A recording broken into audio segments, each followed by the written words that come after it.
खासगरी म यहाँ 5 मिनट मात्रै बोल्छु भनेर आएको मान्छे यत्रो साथीभाइ देखेपछि 5 मिनट मात्र को बोल्छ म अझै बोल्छु कम्पनीलाई अझै चुनौती दिन चाहन्छु ओभर टाइम दिन खुट्टा नकमाउनुस् हग्ने गरी काम पेल्नुस् ओभर टाइम दिनुस् तपाईहरुको साथमा हामी छौं हिजो अस्ति मैले एउटा कार्यक्रममा बोल्दै गरेको भिडियो एकदमै भाइरल भएको रहेछ यो भाइरल गराउने पनि अन्य कम्पनीका कार्यकर्ताहरू हुन् उहाँहरुप्रति म धन्यवाद दिन चाहन्छु उहाँहरुप्रति म ऋणी छु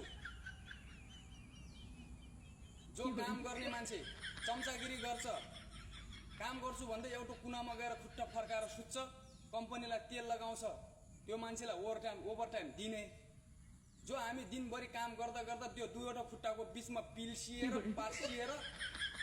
मरि हत्ते भएको हुन्छ त्यसलाई ओभर टाइम खै त्यो दुईवटा खुट्टाको बीचमा पिल्सिएर पासिएर रातभरि आए जय बाबैले कन्याउँदा कतार पुगेको हात्तीको कान जस्तो भइसक्यो हाम्रो मर्म पनि बुझ्नु म त भन्छु कि चम्चेहरूको ओभर टाइम हामीलाई दिनुस् चम्चेहरूलाई जिरो बनाउनुस् कि हाम्रो यो 1 घण्टा पनि चम्चेहरूलाई दिनुस् हामीलाई जिरो बनाउनुस् के चोरिने यसरी मैले भाषण गर्दै गर्दा यहाँ सुन्ने साथीहरू कोही पनि छैन